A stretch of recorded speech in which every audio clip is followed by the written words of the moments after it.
नमस्कार बच्चों। कल हमने कक्षा 8 में नया अध्याय सीखना शुरू किया था जिसका नाम था वाच्य।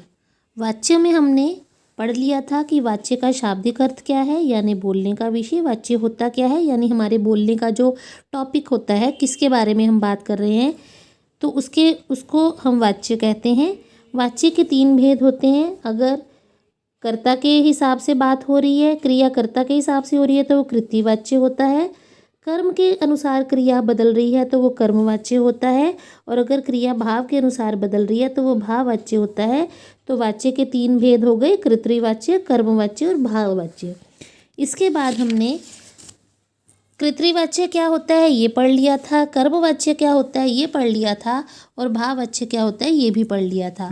अब हम पढ़ने जा रहे हैं वाच्य परिवर्तन, यानी हम बात को, वाच्य को परिवर्तित करना चाहें तो उसके परिवर्तन के क्या नियम हैं, किस तरह हम बात को बदल सकते हैं।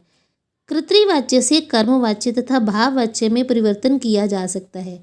अगर कोई वाक्य कृतवाच्य है तो उस वाच्य को हम कर्मवाच्य में और भाववाच्य में बदल सकते हैं।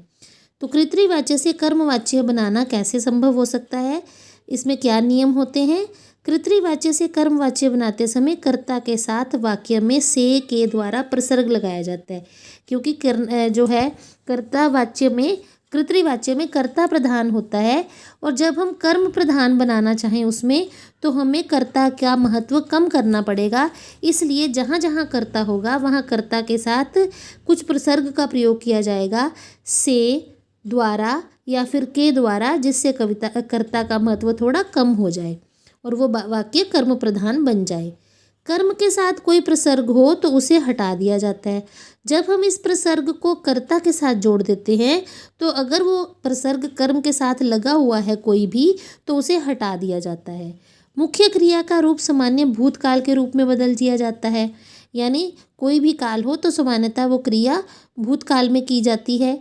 क्रिया की धातु में या ता जोड़ दिया जाता है, यानी क्रिया में या ता शब्द जोड़कर, धातु जोड़कर कर्म को लिंग वचन या लिंग या वचन के अनुसार प्रयोग किया जाता है। अब उदाहरण देखेंगे तो आपको ज़्यादा समझ आएगा। देखिए, पुलिस चोर को पकड़ती है, ठीक है। यहाँ चोर को पकड़ने की क्रिया हुई तो कर्ता कौन है, पुलिस। यहाँ कर्ता प्रधान वाक्य है इसलिए कृतरी है। चोर किसके द्वारा पकड़ा गया, पुलिस के द्वारा, ठीक है। अब यहाँ पे को विभक्ति जो है वो चोर के साथ जोड़ी गई है, जैसे चोर को, है ना, ये प्रसर्ग को जो है चोर के साथ जोड़ा गया है। तो जब हम इस वाच्य को कर्मवाच्य में बदलेंगे तो हमारा नियम क्या कहता है कि कृतवाच्य से कर्मवाच्य बनाते समय कर्ता के साथ से, के द्वारा आदि प्रसर्ग लगा दिए जाते हैं, ठीक है। तो पहला परिवर्तन हमने ये करना है कि यहाँ कर्ता के साथ प्रसर्ग लगाना है। तो हम इस वाक्य को इस तरह बोलेंगे, पुलिस के द्वारा चोर को पकड़ा जाता है। पुलिस के द्वारा चोर को पकड़ा जाता है। अब क्योंकि मैंने बोला चोर को पकड़ा जाता है तो वो वाक्य सही नहीं है। जब हम प्रसर्ग कर्ता के साथ लगाएंगे तो कर्म के प्रसर्ग को हटा देंगे, ठीक है। तो यहाँ पे वाक्य, सही वाक्य क्या बनेगा, पुलिस के द्वारा चोर पकड़ा जाता है। पुलिस के द्वारा चोर पकड़ा जाता है, ठीक है। हमने यहाँ पे ये पढ़ा है ना कि कर्म के साथ कोई प्रसर्ग हो तो उसे हटा दिया जाता है। तो हम को प्रसर्ग जो चोर यानी कर्म के साथ है उसको हटा देंगे तो वाक्य बनेगा पुलिस के द्वारा चोर पकड़ा जाता है। ऐसे ही नानी ने कहानी सुनाई, नानी के द्वारा कहानी सुनाई गई। नानी के द्वारा कहानी सुनाई गई। बच्चे ने लूडो खेल ली, अब बच्चे के द्वारा लूडो खेली गई। ये देखिए, बच्चे द्वारा लूडो खेली गई। लेखिका ने लेख लिखा। अब यहाँ ऑलरेडी ने प्रसर्ग है, ने प्रसर्ग को हटा देंगे। जैसे बच्चे ने को हटा के हमने बच्चे द्वारा लिख दिया था। अब लेखिका ने लिखा है, जो प्रसर्ग है वो कर्ता का अनुसार है, लेकिन इसको बदलकर हम से, के द्वारा या द्वारा लिखेंगे। तो लेखिका द्वारा लेख लिखा गया, ठीक है। उसके बाद है मानसी नृत्य करती है। मानसी के द्वारा नृत्य किया गया। मानसी द्वारा नृत्य किया गया। मैंने शरबत पिया, मेरे द्वारा शरबत पिया गया। मेरे द्वारा ठंडा शरबत पिया गया। रंजन साइकिल चलाता है, रंजन के द्वारा साइकिल चलाई जाती है। पक्षी दाना चुग रहे हैं, पक्षियों द्वारा दाना चुगा जा रहा है। अब यहाँ पे एक चीज़ आपने और देखनी है। एक यहाँ पे नियम था कि मुख्य क्रिया का रूप सामान्य भूतकाल के रूप में बदल दिया जाता है। अब ये देखिए, पुलिस चोर को पकड़ती है, जहाँ पे त शब्द है वो जाती है वाले शब्द में आ जाएगा। पुलिस द्वारा चोर को पकड़ा जाता है। नानी ने कहानी सुनाई, नानी के द्वारा कहानी सुनाई गई। ये उसके बाद बच्चों ने लूडो खेली, बच्चे द्वारा लूडो खेली गई। लेखिका ने लेख लिखा, लेखिका के द्वारा लेख लिखा गया। अब गई, लिखा गया, पिया गया, ये सारे भूतकाल में आ गए। ठीक है। ऐसे ही मानसी नृत्य करती है, यहाँ त वाला वाक्य है तो यहाँ किया जाता, की जाती शब्द आएगा। मानसी द्वारा नृत्य किया जाता है।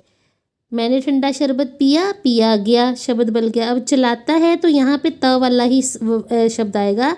साइकिल चलाया जाता है, चलाई जाती है। पक्षी दाना चुग रहे हैं, अब रहे शब्द को रहा की क्रिया को कॉन्टिन्यूसली जो काम हो रहा है उसको रहे में ही बदलेंगे। तो पक्षी दाना चुग रहे हैं, पक्षियों द्वारा दाना चुगा जा रहा है। रहा है, रहे हैं, रही है शब्दों का प्रयोग एज इट इज़ रहता है। तो ये हमारा हो गया कि कर्मवाच्य से कृतवाच्य से हम कर्मवाच्य कैसे बनाते हैं। अगला है कृतवाच्य से भाववाच्य बनाना। अब कर्ता के साथ से के द्वारा प्रसर्ग का प्रयोग किया जाता है। ये तो पहला नियम हमने पढ़ ही लिया था। क्रिया को सामान्यतः भूतकाल में बदला जाता है तथा जाना क्रिया का रूप जोड़ दिया जाता है। क्रिया पुल्लिंग अन्य पुरुष तथा एक वचन में रहती है। अब इसको जानने के लिए हम वाक्यों का सहारा लेते हैं, वाक्यों के द्वारा समझते हैं। वह खाता है, उससे खाया जाता है। श्याम चलता है, श्याम से चला जाता है। लड़की बैठी है, लड़की से बैठा जाता है। पल्लव सो रहा है, पल्लव से सोया जाता है। यानी जाता है शब्दों का प्रयोग किया गया यहाँ पे। वे इतना चल नहीं सकते, उनसे इतना ही चला जाता। बच्चे कूद रहे हैं, बच्चों से कूदा जा रहा है। अब देखो रहे हैं शब्द है ना, तो ये रहे हैं ही वाक्य आएगा। बच्चे कूद रहे हैं, बच्चों से कूदा जा रहा है। अमन तेज भागा, अमन से तेज भागा गया। कर्ता के साथ लगे प्रसर्ग से या के द्वारा हटा दिए जाते हैं जब हम कर्मवाच्य से कृतवाच्य बनाते हैं। देखिए, पहले हमने कृतवाच्य से कर्मवाच्य बनाया था तो कर्ता के साथ से के द्वारा प्रसर्गों का प्रयोग किया था। अब जब हम कर्मवाच्य से कृतवाच्य दोबारा बनाएंगे तो तब हम कर्ता के साथ जो प्रसर्ग लगाए गए हैं ना से के द्वारा, ये हम हटा के बनाएंगे। सामान्यतः भूतकाल क्रिया को मुख्य क्रिया बनाया जाता है, जा जाना रंजक क्रिया हटा दी जाती है। अब ये देखिए, यहाँ कर्मवाच्य है और कर्मवाच्यों को हमने दोबारा से कृतवाच्य में बदलना है। तो पहला है पुलिस के द्वारा चोर पकड़ा जाता है, तो ये के द्वारा यहाँ से हटाएंगे। पुलिस चोर को पकड़ती है, यानी हमारा सेंटेंस बदल जाएगा, कहने का ढंग बदल जाएगा। अगर हम कर्मवाच्य में कहते हैं कि पुलिस के द्वारा चोर पकड़ा जाता है तो कृतवाच्य में आ जाएगा पुलिस चोर को पकड़ती है। राधा से गीत गाया गया। ठीक है। अब से प्रसर्ग हटा देंगे, यहाँ हमने के द्वारा प्रसर्ग था वो हटा दिए, यहाँ से हटा देगा तो हम कहेंगे राधा ने गीत गाया। बंदर द्वारा फल खाए गए, हम द्वारा शब्द हटा देंगे तो बंदर ने फल खाए। हमारे द्वारा फिल्म देखी गई तो द्वारा प्रसर्ग हट जाएगा। जब हम वापस कृतवाच्य बनाएंगे तो हमने फिल्म देखी, देखिए। रमेश द्वारा फुटबॉल खेली जाती है। फुटबॉल खेली जाती है क्रिया फुटबॉल के अनुसार हुई, तो जब हम इसको हटा देंगे द्वारा शब्द को तो क्रिया रमेश के अनुसार हो जाएगी, तभी वो कृतवाच्य बनेगा। रमेश फुटबॉल खेलता है। उसके बाद माली से पौधों में पानी दिया जा रहा है। अब से प्रसर्ग हट जाएगा तो माली पौधों को पानी दे रहा है। यहाँ रहा है वाले वाक्य रहा है में ही आएंगे। सीता द्वारा कार चलाई जाती है। सीता कार चलाती है। तो ये थे बेटे आपका जो वाच्य का अध्याय, जिसमें हमने देखा आज की वीडियो में हमने ये जाना कि हम कृतवाच्यों को कर्मवाच्य और भाववाच्य में कैसे बदलते हैं। ये आपने पढ़ लिए सेंटेंसेस, आपको पता चल गया। फिर हमने ये जाना कि कृतवाच्य को भाववाच्य में कैसे बदलते हैं, और बाद में हमने ये भी सीखा कि कर्मवाच्य में बदलने के बाद कर्मवाच्य को वापस कृतवाच्य में कैसे बदला जाता है। तो हमने इस लेसन में क्या सीखा ये भी एक बार पढ़ लेते हैं।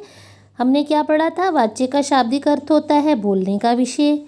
फिर हमने पढ़ा कि क्रिया के जिस रूप से ये पता चले कि वचन में कर्ता प्रधान है, कर्म प्रधान है या भाव प्रधान है और क्रिया उसके अनुसार प्रयुक्त की जाती है तो वो वाच्य कहलाता है।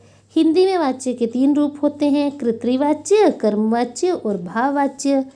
कृतवाच्य में कर्ता प्रमुख होता है, इसमें क्रिया कर्ता के अनुसार बदलती है। ऐसे ही कर्मवाच्य में कर्म प्रमुख होता है और क्रिया कर्म के अनुसार बदलती है, और भाववाच्य में भाव प्रमुख होता है और क्रिया भाव के अनुसार बदलती है। कृतवाच्य में क्रिया अकर्मक या सकर्मक कोई भी हो सकती है, और कृतवाच्य में कर्ता के साथ जब हम से, द्वारा या के द्वारा प्रसर्गों का प्रयोग करते हैं तो वो हमारे कर्मवाच्य और भाववाच्य बन जाते हैं, क्योंकि कृतवाच्य में ये तीनों जो प्रसर्ग हैं वो प्रयोग नहीं होते। ठीक है ना, तो ये मैंने आपको समझा दी थी बात। अब अगला देखते हैं। कर्मवाच्य में कर्ता की अपेक्षा कर्म प्रमुख होता है। कर्मवाच्य में क्रिया सकर्मक ही होती है, क्योंकि कर्म होगा तभी तो वो कर्मवाच्य होगा ना। कर्मवाच्य में कर्ता के साथ के, से द्वारा प्रसर्ग का प्रयोग किया जाता है। जब भी हम कर्मवाच्य या भाववाचक बनाएंगे तो कर्ता के साथ से, द्वारा या के द्वारा प्रसर्ग का प्रयोग अवश्य करेंगे। ऐसे ही भाववाच्य में भाव की प्रधानता होती है, और भाववाच्य में प्रायः क्रिया जो है अकर्मक होती है, उसमें कर्म नहीं होता अक्सर। इसमें भी कर्ता के साथ से या के द्वारा प्रसर्ग का प्रयोग किया जाता है। तो ये था हमारा आज का लेसन। अब हम आगे का पुस्तक कार्य करेंगे। धन्यवाद।